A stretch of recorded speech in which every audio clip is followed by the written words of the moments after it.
Yeah, shame-free life. Hey, peace and blessings to you, family. Shalom to you. I hope you're doing well. This is Ronald Zion. If you haven't yet subscribed to the Shame-Free Life channel, click that subscribe button below right now. Don't wait. Just go ahead and do that, and let's get right into it. I've seen the Tupac movie, All Eyes on Me. As a matter of fact, I saw it when it actually released in the movie theaters years ago. And of course, you know, it's already playing on various platforms, Hulu, Netflix, etc. But other platforms obviously have picked it up because it's an older movie.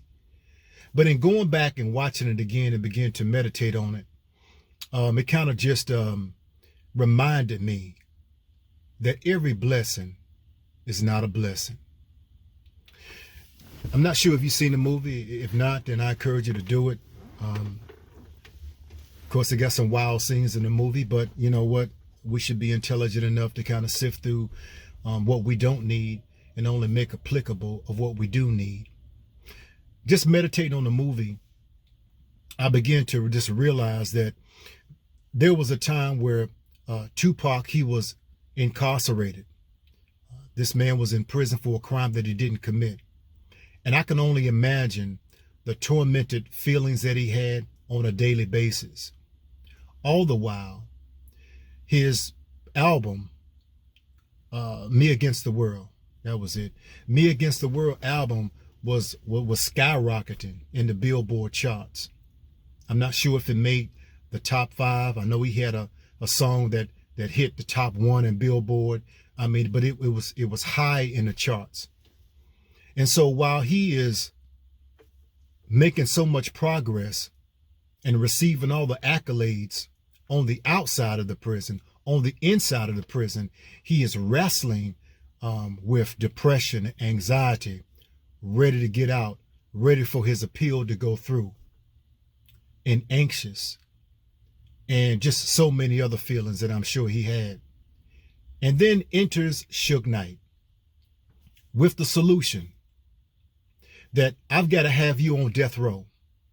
I already have Snoop, Dre, the Dog Pound, Lady of Rage, RBX, and so many other artists, and we are making noise.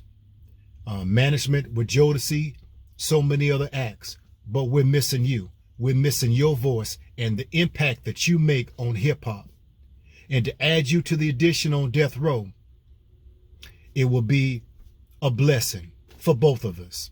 Now, all I need for you to do is sign this contract. I don't see anybody else here to try to help you.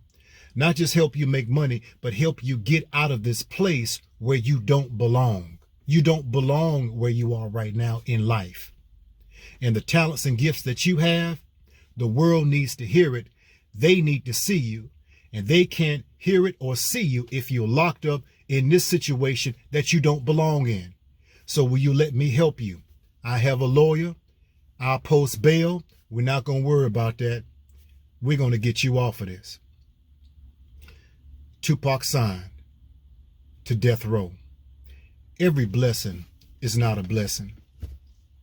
You know, sometimes in life, we may find ourselves in certain situations and circumstances that seem like, you know what? How am I going to get out of this? Or why did this happen to me? I haven't done anything to anybody. Why did this happen? Why did this event come into my life to just sideswipe me? And now I'm injured, whether you're injured emotionally, financially, relationally, just injured, sideswiped by an event in life that just devastated you and maybe traumatized you. And no one wants to be in that particular place. Where he was, I would have signed with Suge. You would have signed with Suge if we could keep it 100. Because we could act like that we're holier than thou, that certain things that we wouldn't do, but you don't know what you wouldn't do. I wouldn't know what I wouldn't do unless I'm in a situation. And if it were not for the Holy Spirit, to be quite honest with you, ain't no telling what we'd do on any given day.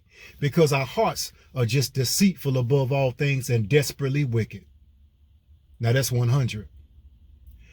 But we learn tools along the way to become better because we want to, but it's by God's grace, Yahweh's grace, that we do. So here is Pac opening up a suitcase filled with money. He steps off of a plane, steps into a Mercedes. And so now he moves from the Mercedes and steps inside of the sound booth in the studio. Now, the contract that he signed didn't cost him anything. As a matter of fact, Suge Knight came to him with the lawyer, came to him with the contract, came to him with the money, and also to get him a lawyer so that he could beat the case that incarcerated him unjustly. So all Pac had to do was sign. It didn't cost him anything, but he got everything. It cost him nothing up front, but it cost him everything in the end.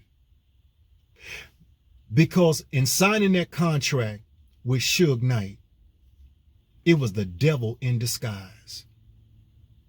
It was the devil that gave him an offer that he could not refuse to get out of something temporary, but it will cost him something eternally.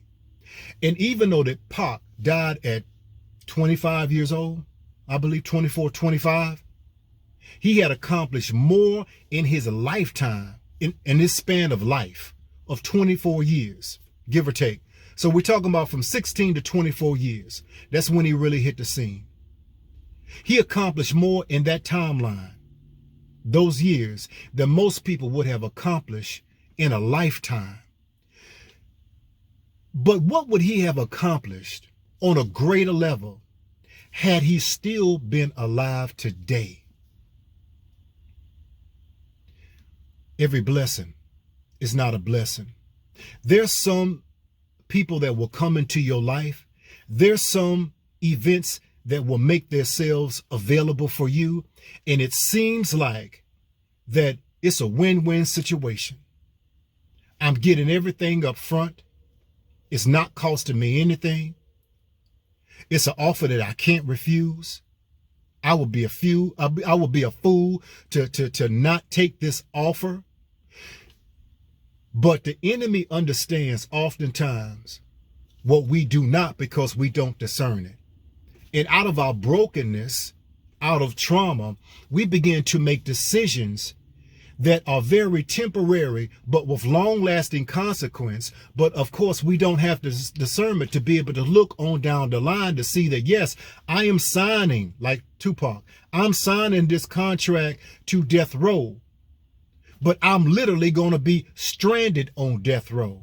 I'm literally going to spend the rest of my life on death row and die on death row. And that's exactly what happened. I would encourage you, as I encourage myself, that to be very strategic in our decision making. That every blessing is not what you would think it is, a good blessing, but that the enemy comes to bless you too. He comes to bless you with something that your heart has always desired. He comes to bless you with something that you feel like your biological clock is ticking, and I got to go ahead and make this move right here, right now. He wants to give you something. He wants to give you someone that it just seems like it's a blessing, but it's really a curse. It's a curse that is packaged as a blessing. And it will cost you nothing up front, but it may cost us everything on the end. Because the enemy doesn't come with any new tricks. He always comes to do what he is, the father of lies, to steal, kill, and destroy. And oftentimes, if we don't know who we are as far as our identity, so that we can understand our purpose for being on this planet and to execute the assignment, which is what to do, that is linked to that purpose, because we understand our identity, then he will come with an offer that seems like it's a blessing, but it's really a curse. Every blessing is not a blessing. And there's sometimes and I want to encourage you on this note before I get out of here. And this is not in every situation, but in some situations. There may be a place in time that you are experiencing, and it's only a season, but it's not going to last a lifetime. And it's a season. A season has an entrance and an exit. Right now, we are in the winter season, and we have to endure all that the winter entails. The coldness, the frigid air. We have to deal with it being barren. Leaves have fallen. There are no flowers that are blooming. No one's trying to hit the beach right now. Not in the Southeast. And it's just a place where people want to spend more time inside than outside for obvious reasons. But this particular season of winter, it has an expiration date and it has an exit to step now into the spring, and spring to summer, and summer to fall, and then back to winter. There's certain seasons that we may find ourselves in our lives to just learn more about ourselves, to do some introspection, to reflect on some of the choices and decisions that I made out of a broken place and a broken space. Or I didn't have the tools as a youth to build myself into the man, into the woman that I do understand now that I'm capable of becoming, or that I am. So therefore, this is time, or this season of winter, let me go inside, not go inside my physical home, but let me go inside my emotional home, my mental home, my spiritual home. Let me go inside. Let me spend more time in this winter season on the inside of myself than on the outside of myself, to prepare for the outside of spring, when it's time to come out now and enjoy the sunlight, to enjoy the extended long days, to just enjoy the bees, to enjoy even the pollen, to enjoy everything, and then the summer. So I invite you to do this, because oftentimes it's the winter seasons that we don't understand. It's the winter seasons that we feel like all hope is gone. And during these winter seasons, could it be that it's a time for us to do introspection and say, you know what? When I come out again, when I break out in the spring or in the summer of my life, oh, it's definitely going to be a new me. Because in my winter season, as bad as it is, as horrible as it is, as lonely as it is, I've been working on the most important person, and that's myself. I haven't been wasting any time, but I've been investing time in becoming a much better person by rolling up my sleeves and doing the work on me and my emotions. So when I come out, when I break out, I'm going to be ready for the world.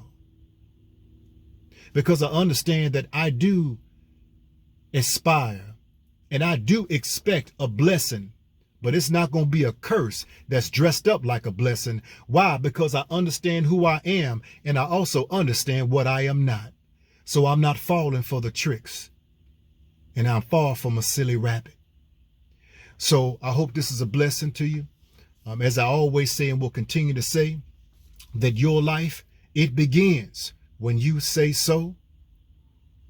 Click that subscribe button below. And until next time, let's build again. Let's keep it 100 again. And continue to rebuild. Don't stop, because there are people counting on you. Until next time, shame-free life. Love you to life.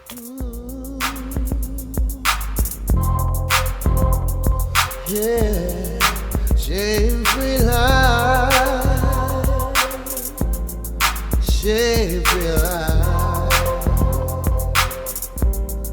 shame-free life.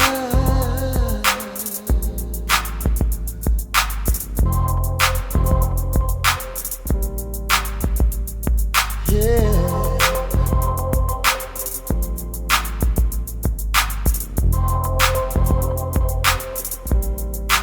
Shame-free life, shame-free life, shame-free life,